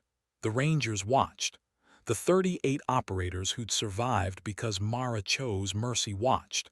Everyone understanding they were witnessing something that couldn't be reduced to doctrine or protocol or training. They were witnessing resurrection, not the physical kind, the other kind, the kind where 2 people who died in different ways found each other on the far side of death and decided what came next. Kareen found a place where the ridge overlooked the valley, sat, gestured for Mara to join her. 2 snipers sitting in overwatch position without rifles, without targets, without anything except the truth that had taken 18 months to surface. "Tell me," Mara said, "tell me all of it." Kareen looked at the valley, at the mine complex where 33 hours of non-lethal warfare had just rewritten doctrine, at the place where Mara had proven that mercy could win when violence seemed inevitable. When she spoke, her voice carried the weight of someone who died and learned what mattered on the other side. Damascus was a trap, not the trap we thought. Worse, Intelligence said high-value target would move through a specific building at a specific time, said we'd have one shot, said it was worth the risk. What intelligence didn't say was that the whole setup was designed to capture or kill America's best sniper, designed to prove U.S. precision warfare could be neutralized. Mara listened. Let Karine tell it at her pace. Let the story unfold without interruption. I saw it before you did, saw the secondary heat signatures, saw the positioning that meant ambush, saw that if you took the shot you'd be exposed, they'd identify your position, they'd have you, so I made a choice. You stepped into my line of fire. I stepped into the only path that saved you and completed the mission. Karine turned, met Mara's eyes. The math was perfect. I knew where you'd aim, knew the angle, knew the bullet would pass through the target's shoulder and hit my neck, knew that if I positioned correctly, it would sever the carotid but miss the spine, knew I'd have maybe 4 minutes before brain death, knew the medic team was 30 seconds away if I signaled right. You calculated your own death. I calculated a survivable death. There's a difference. The words hung between them. Survivable death. The phrase that defined modern warfare, defined what it meant to be a soldier who understood that sacrifice sometimes meant choosing damage that could be repaired over damage that couldn't. When you pulled that trigger, Karine continued, 3 things happened simultaneously. The target died, I died, and you became exactly what the enemy feared most. A sniper who could make impossible shots under impossible circumstances, who could calculate through variables that included friendly casualties, who could be trusted with the hardest calls. But I didn't know. Mara's voice broke. I thought I'd failed, thought I'd killed you by trusting math over instinct. You had to think that.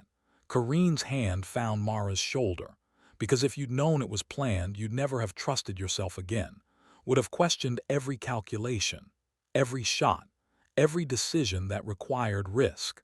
I needed you operational, needed you to believe you'd made a mistake so you'd be careful, so you'd question yourself, so you'd develop exactly the kind of ethical framework you showed over the last 33 hours. Mara felt tears she'd been holding for 18 months finally surface. You died for 4 minutes to teach me restraint. I died for 4 minutes to show you that math alone isn't enough. That faith has to fill the gap between calculation and reality, that the best snipers aren't the ones who never miss. They're the ones who understand what they're shooting at and why it matters. The valley below showed signs of the battle, spent brass, damaged equipment, no bodies, no blood except from training injuries, 33 hours of combat that had proven Karine's lesson, proven that precision could create mercy instead of death, proven that the gap between math and faith could be bridged by choice. Elena Cross lied to me, Mara said, told me Damascus was simulation. I told her to lie. Karine's voice was gentle but firm.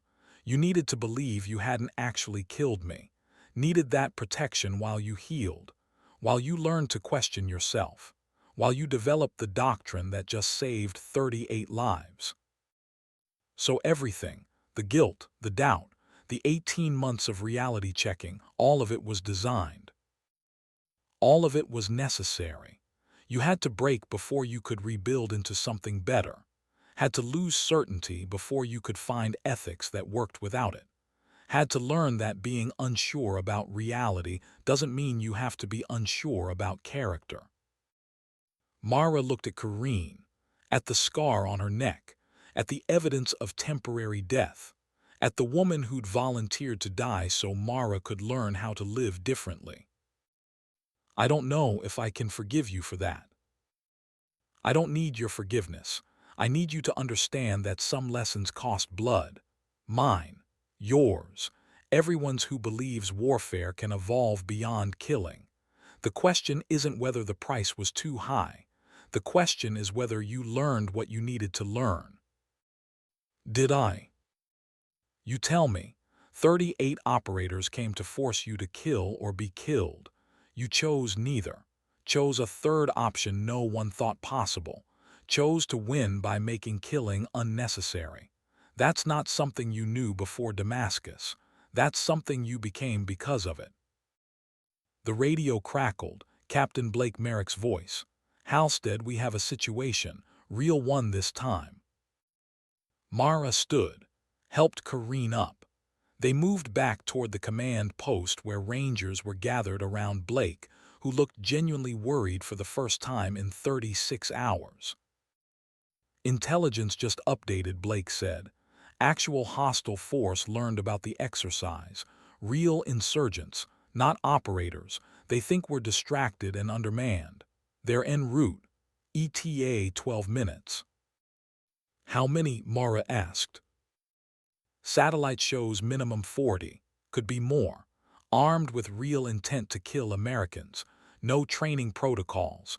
No safety measures. No mercy if they win. Derek Ashton stepped forward. His face was harder than Mara had ever seen it. So the test is over. Now we fight for real. Halstead, you proved your point. You can do the non-lethal thing. But this is actual war. Time to kill. Mara looked at the assembled Rangers. 12 soldiers who'd survived 33 hours of elaborate theater. Who'd been wounded by training rounds and psychological pressure. Who'd watched Mara refuse to kill when killing seemed justified. Who were now being asked to trust that mercy would work against an enemy that didn't know about mercy. She looked at Corrine, the woman who died to teach her that faith filled the gap between math and reality. She looked at the valley, at the terrain she'd controlled through precision and psychology, and refusing to accept that violence was the only answer. She made her choice. How much ammunition do we have? Mara asked. Blake checked. Enough for sustained defense. Maybe 30 minutes if they press hard. Smoke grenades, flashbangs, det cord. Some, not much. We used most of it underground. Time to fortify positions. 12 minutes, barely enough. Mara studied the tactical map, studied the approaches, studied the terrain features that could be weapons if you understood how to use them, studied the mathematics of turning 40 armed insurgents into 40 people who chose surrender over death. We can win this without killing anyone, she said. Derek exploded.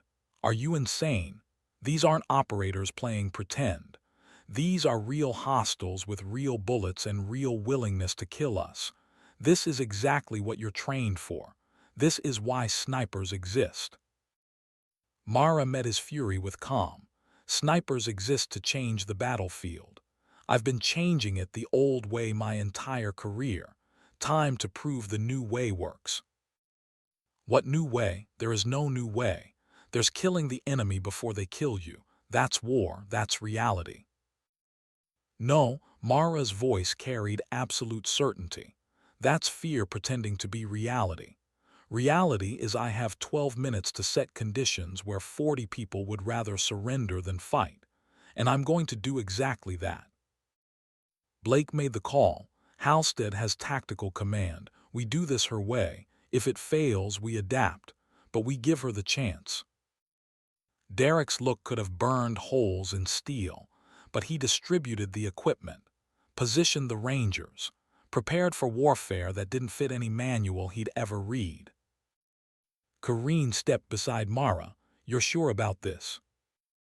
No, but certainty isn't required for right action. You taught me that. The 12 minutes passed like 12 seconds. The insurgents arrived in trucks, 42 by count, armed with AKs and RPGs and the confidence of people who thought they faced an exhausted force weakened by a day of combat.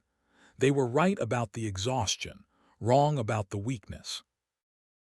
They dismounted in perfect ambush formation, professional, prepared, expecting resistance and ready to overwhelm it with firepower and numbers, expecting combat like every combat before, expecting the old rules. They got something different. Mara's first shot hit the lead truck's engine block. 1,200 meters, perfect conditions. The engine died, steam rose. The truck became an obstacle instead of an asset. The insurgents scrambled, confused but not deterred. Her second shot hit the fuel tank on the second truck, not to explode it, to puncture it, to create a fuel spill that made the ground treacherous. That made movement dangerous. That forced the insurgents to choose between advancing through fuel or finding another route. Third shot, the RPG launcher, not the man holding it, the weapon itself. 1,100 meters, the warhead detonated in place. Non-lethal distance from the carrier, destroyed weapon, shocked operator, message sent. Your tools can be destroyed faster than you can use them. Fourth through seventh shots, communication equipment, radios, one after another, systematic destruction of their ability to coordinate, forcing them into isolated units that couldn't support each other, making 42 people into 42 individuals who had to decide independently whether to fight or flee.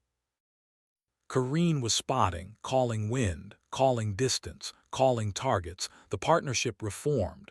Mentor and student, both changed by death, both proving that change made them stronger.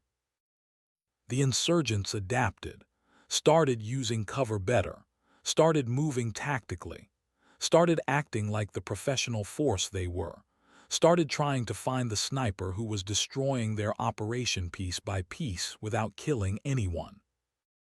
That's when Mara shifted strategy.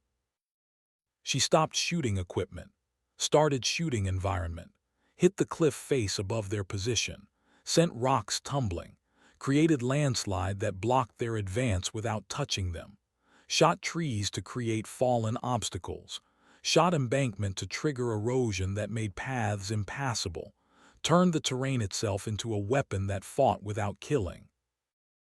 The insurgents were boxed, couldn't advance, couldn't retreat efficiently, couldn't coordinate, couldn't understand why an enemy with clear superiority kept sparing them. That's when Kareen made the call that changed everything. She stood, walked to the edge of the ridge, found the loudspeaker system from the exercise, keyed it on, broadcast in Arabic. Her accent was perfect. Her tone was absolute. You are surrounded. Your weapons are being systematically destroyed. Your exits are sealed. We can kill every one of you in under 2 minutes, or you can surrender. You have 60 seconds to decide. The valley held its breath. 42 insurgents, 42 choices, 42 people deciding whether pride was worth death. 30 seconds passed. No movement, no response. The kind of silence that meant pride was winning. That meant Mara's entire doctrine was about to fail against people who didn't understand mercy, who saw restraint as weakness, who would rather die than submit. Mara prepared for the possibility she'd been wrong, prepared to shift from equipment destruction to actual killing, prepared to prove she could still be the old kind of sniper if the new kind failed. Then one insurgent moved, dropped his rifle, raised his hands, stood from cover, made himself vulnerable in a way that required more courage than fighting. Then another, then 5, then 10. Then all 42 were standing with hands raised and weapons dropped, and the kind of confusion on their faces that came from winning a war without understanding how. Derek's voice on the radio, cease fire, secure the prisoners, Halstead that was. I don't have words. Neither did Mara. She sat back from her rifle, 23 shots, 23 equipment or environmental targets, 0 human casualties, 42 surrenders, doctrine proven against people who'd never heard of the doctrine. Kareen's hand found her shoulder. You just changed warfare. No, Mara looked at her mentor. You changed warfare when you died to teach me this was possible. I just proved you were right. The debrief happened in a secure facility 40 clicks from the mountains. Mara sat across from Major Alina Cross and 3 Pentagon officials she didn't recognize and Captain Blake Merrick, who'd apparently been part of the evaluation from the start. The room was designed for classified conversations. Concrete walls, no windows, the kind of space where truth could be told without witnesses. Alina spoke first. Her voice was clinical, data-focused, the voice of someone who saw success and wanted to quantify it. Staff Sergeant Halstead, 36 hours of engagement, 73 shots fired, 69 equipment targets, 4 environmental targets, 0 human fatalities, 38 operator casualties, all non-lethal, 42 hostile surrenders. This represents the most successful test of reformed engagement doctrine ever conducted. One of the Pentagon officials leaned forward. Colonel Victor Sanborn, 28 years service, the kind of face that had sent soldiers to die and learned to live with it. Let's be clear about what we're discussing. You were selected for the Immersive Combat Ethics program because you demonstrated exceptional pattern recognition and moral reasoning.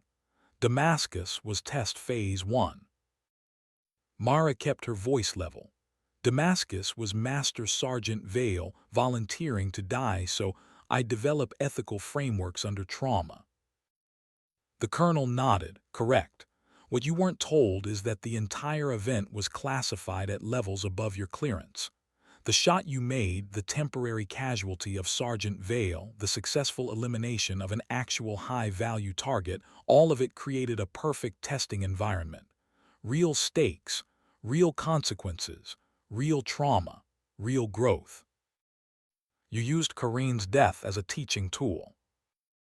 We used Sergeant Vale's sacrifice as a foundation for doctrine that could save thousands of lives. There's a difference. Mara looked at Kareen, who sat silently against the wall. Kareen's face showed nothing. No anger, no vindication. Just the steady calm of someone who'd made peace with being a weapon that chose its own target. The second Pentagon official spoke, General Patricia Hammond, career intelligence, the kind of mind that played chess while everyone else played checkers. What we're building is the future of warfare. Adversaries use civilians as shields. Combat happens in spaces where distinguishing hostile from innocent is impossible. Traditional engagement protocols create casualties we can't justify. We need warriors who can function ethically when they can't confirm reality, who can win without creating martyrs, who can change what victory means. And you think I'm that warrior, Mara said. We know you are, you just proved it. 36 hours of uncertainty, real wounds, real threats, real risk of death. And you maintained non-lethal protocols throughout. You proved mercy can be strategic. That restraint can be tactical. That ethics work regardless of context. Alina slid a tablet across the table. The screen showed organizational charts, program structures, personnel assignments, director-level position with budget and authority that made Mara's current rank meaningless. We're offering you this. Director of Immersive Combat Ethics Training. You'll design the next generation of this program. Train the next 1,000 snipers. Build the doctrine that replaces killing with something better. Mara stared at the tablet, at the future being offered, at the chance to turn 36 hours of proving mercy into a career of spreading it, at the opportunity to make Kareen's temporary death permanent in its impact, at the weight of responsibility that came with saying yes. And if I say no? You walk away, no penalties, you've served your purpose, the data proves the concept works, we'll find someone else to build the program. But it won't be someone who lived it, Mara said. Won't be someone who killed their mentor and learned mercy from guilt. Won't be someone who spent 18 months unable to tell reality from simulation and chose ethics that worked regardless. Exactly, the colonel said, which is why we need you. Not want. Need. This doesn't work without someone who's been broken by it and rebuilt stronger. Mara looked at the faces around the table, saw the calculation, saw the way they'd used her trauma as curriculum, saw the way Kareen's sacrifice had been engineered, saw the mechanism that turned suffering into doctrine, saw how little choice she actually had because walking away meant Kareen's death, meant nothing, and staying meant weaponizing pain for a purpose that might be right. She looked at Kareen, the woman who'd endured 4 minutes of death to teach this lesson, the woman who'd volunteered for temporary mortality so others could learn permanent mercy. "What do you think?" Mara asked. Kareen pushed off the wall, stepped forward, spoke directly to the officials. "I think you're offering her a position that requires using her trauma to train others. I think that's exploitative and necessary in equal measure. I think she'll say yes because she knows the alternative is letting my death mean nothing." The colonel's face showed nothing. "And what do you recommend?" "I recommend you let her rebuild the program her way." Kareen turned to Mara. "No more lying to candidates. No more manufactured trauma. No more Damascus scenarios. You teach them with full transparency that reality is ambiguous but ethics aren't. That's different. That's better. That's worth doing." Mara felt something settle, the weight of decision, the clarity that came from understanding the choice wasn't between yes and no. It was between yes on their terms or yes on hers. "I'll do it," Mara said, "but not your way, my way, full transparency with trainees, no manufactured death, no simulated trauma that can't be distinguished from real trauma. We teach them that uncertainty about reality is the default. That ethical behavior has to function regardless. That mercy is math plus faith plus choice. That's the program. That's the doctrine. That's what I'll build or I walk." The officials exchanged looks, calculating, assessing, deciding whether evolution was worth accepting conditions, deciding whether Mara Halstead broken and rebuilt was more valuable than Mara Halstead perfectly compliant. General Hammond made the call. "Agreed. The program evolves under your direction. Full transparency protocols. No deception about reality states. Focus on ethical frameworks that function under uncertainty. You have 18 months to develop curriculum and produce measurable results." Mara signed the tablet, accepted the position, became the thing she'd spent 18 months thinking she wasn't, became operational, became useful, became the person who'd turned Damascus and the 36 hours and Kareen's temporary death into something that lasted. 6 months later, Mara stood in front of 20 candidates, military snipers, law enforcement marksmen, intelligence operators, all volunteers, all cleared for the highest classification, all about to learn that everything they knew about precision warfare was incomplete. The training facility was purpose-built, ranges that stretched to 2,500 meters, urban environments, rural terrain, underground complexes, every space designed to test not just skill but judgment, not just accuracy but ethics. Mara didn't start with shooting, started with philosophy. "You're here because you're good at killing," she said, "the best of the best. Confirmed kills in combat, proven skills under pressure, decorated, experienced, everything the old doctrine valued. This program teaches you something harder, how to win without killing, how to change battlefields through restraint, how to make mercy strategic." One candidate raised his hand, 30-something, combat weathered, the kind of eyes that had seen too much. "With respect, ma'am, that sounds like weakness." Mara smiled. "Last year I faced 38 Special Forces operators in a 36-hour engagement. They tried to force me to kill or be killed. I chose neither. 0 deaths, complete tactical victory. Then 42 actual insurgents attacked immediately after. Real hostile intent. real willingness to kill Americans. I engaged them non-lethally. All 42 surrendered. 0 deaths. Now tell me which is weaker. Killing because that's all you know how to do, or winning while keeping everyone alive because you've mastered something harder. The candidate had no answer. The room was silent. Mara had their attention, had their doubt, had their curiosity, exactly what she needed.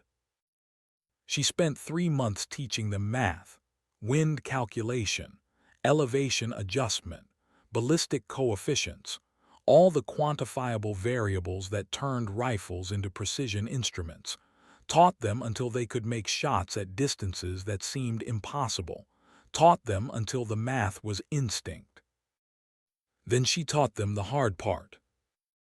Math gets you close, she said during week 14. Faith fills the gap between close and right.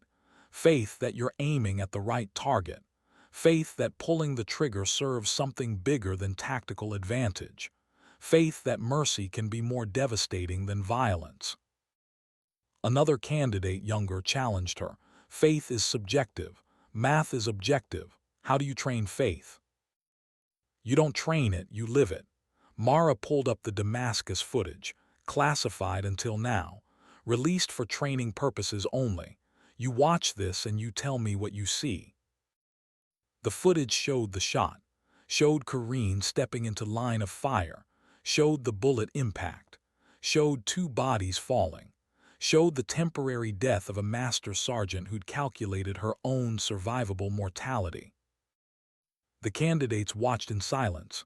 When it finished, Mara spoke. That's my mentor, Master Sergeant Kareen Vale. She stepped into my bullet deliberately, died for 4 minutes, came back. She did it because the math said the shot would pass through the target and hit her non-fatally if she positioned correctly. She did it because faith said I'd make the shot despite her being in the way. She did it because the alternative was 23 hostages dying. The room processed this, processed the implications, processed what it meant that their instructor had killed her mentor and been right to do it. Was it worth it? The young candidate asked. Ask the 23 hostages, then ask me, then ask Sergeant Vale. You'll get 3 different answers, all of them true. That's the point. Certainty is impossible. Ethics have to function anyway. By month 5, they were running scenarios, hostage situations, civilian shields, ambiguous targets, everything that made modern warfare impossible under old doctrine, everything that required judgment beyond math. One candidate, female, late 20s, had trouble with a scenario where she couldn't confirm if the target was hostile or civilian. She hesitated. The simulation punished hesitation with simulated casualties. I couldn't tell if shooting was right, she explained after. So what did you do? Mara asked. Nothing, I didn't shoot. That's something. That's choosing restraint under uncertainty. That's doctrine. But people died in the simulation. Simulated people. In reality, you'd have more information, more time, more options. The simulation tests whether you can hold ethical lines under pressure. You held, that's passing. The candidate looked unconvinced, but feels like failure. Failure is shooting without knowing. Success is not shooting until you know. There's a difference. By month 6, they were ready for field testing. Not against operators, against reality. Deployed in pairs to active zones where precision support was needed, where the old doctrine said eliminate threats, where the new doctrine said create conditions where threats eliminate themselves. 70% success rate. 15 out of 20 candidates managed non-lethal resolutions. 5 needed to go lethal. All 5 made the call appropriately, made it reluctantly, made it only when every alternative was exhausted. Among the 15 successful candidates was a name Mara had watched carefully.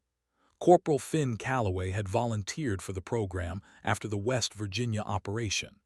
had requested transfer specifically to train under the doctrine he'd witnessed firsthand.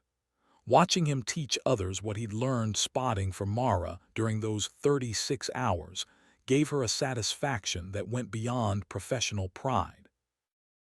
Finn's teaching style was different than hers. Where Mara focused on mathematical precision, Finn brought philosophical depth. His background in philosophy before enlisting meant he could articulate the ethical frameworks in ways that resonated with candidates who struggled with the moral ambiguity. He'd become her most effective assistant instructor, the bridge between pure tactical training and the deeper questions about what it meant to fight without killing. "That's the doctrine working," Corrine said. She joined Mara's staff as senior advisor. Temporary death gave her permanent credibility. No one questioned someone who'd literally died for the program. 70%, Mara said. 30% still kill. 30% still kill when killing is necessary. That's the point. This isn't pacifism. This is precision applied to ethics. When killing is necessary, they do it.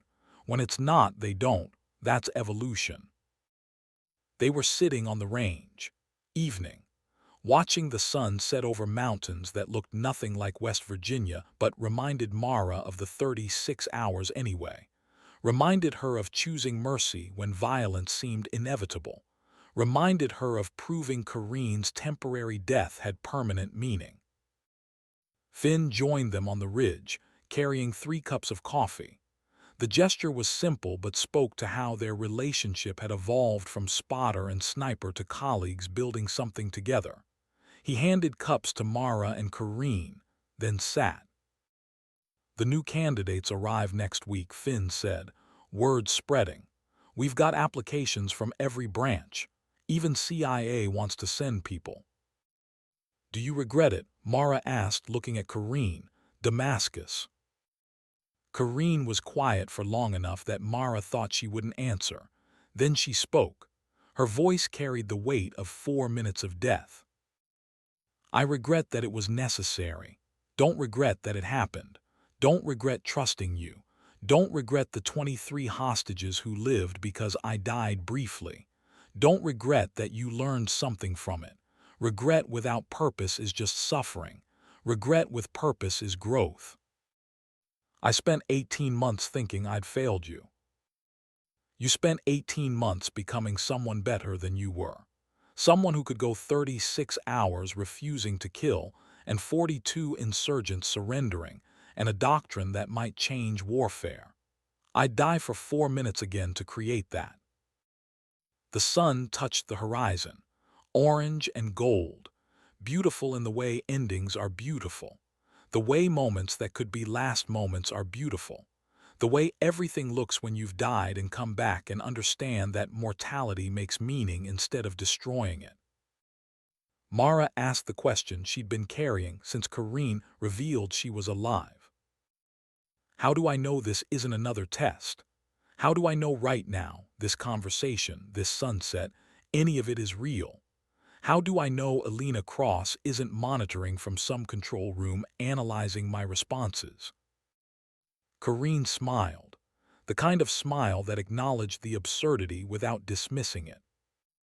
"You don't know, can't know. Modern technology makes reality and simulation indistinguishable. You'll never have certainty again. Damascus broke that. That's permanent. So how do I function? The same way you functioned for 36 hours. You act as if it's real because the consequences are real regardless. You make ethical choices because those choices define you whether the world is real or simulated.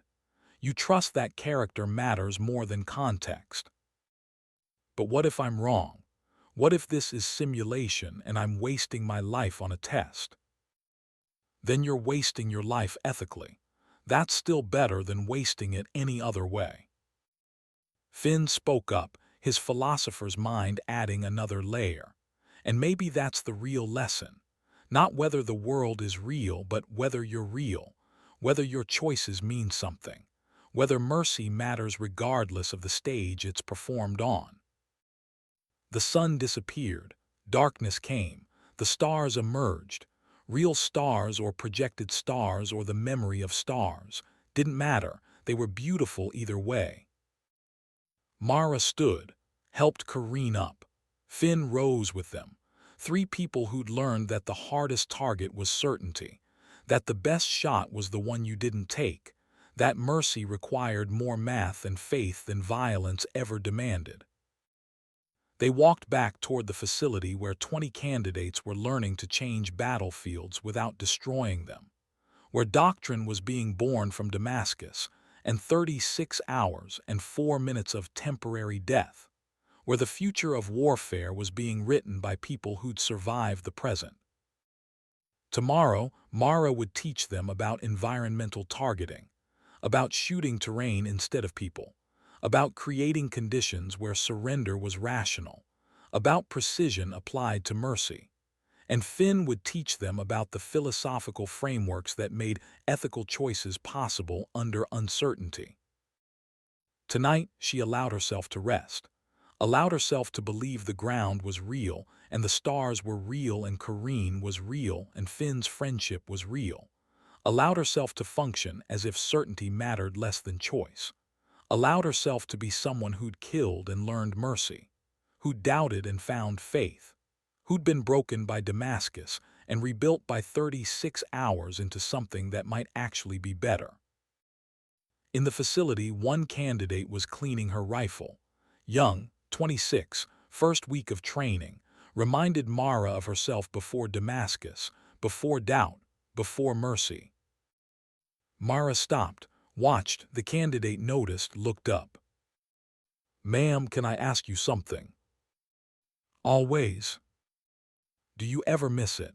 The certainty of the old way, point at target, pull trigger, target dies, mission accomplished.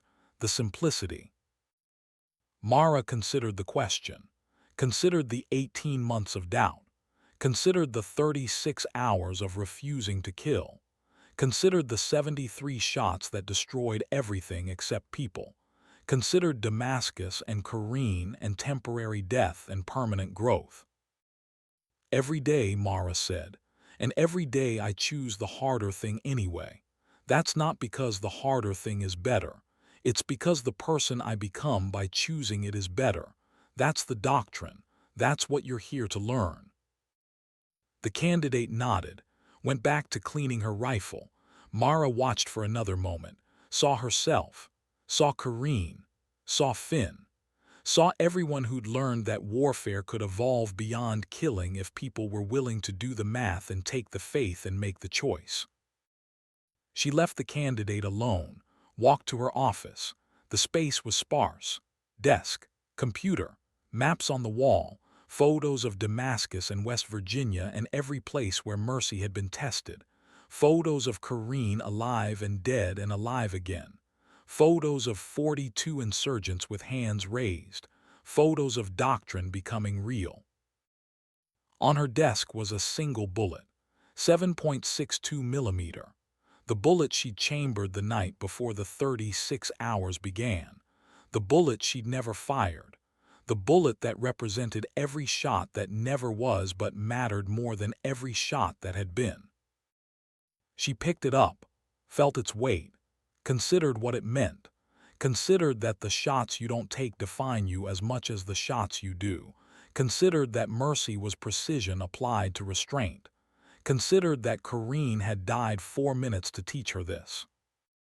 She placed the bullet back on the desk, picked up her tablet, started writing curriculum for week 8, environmental targeting, psychological warfare, creating surrender conditions, all the tools that made killing unnecessary, all the precision that served mercy instead of death.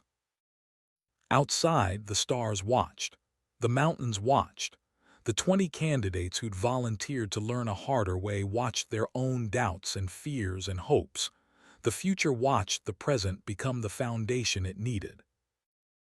And in that moment, Mara Halstead understood that Damascus had been preparation for something bigger than one shot, had been preparation for 36 hours, had been preparation for 6 months of teaching, had been preparation for a lifetime of proving that warfare could evolve if someone was willing to show the way.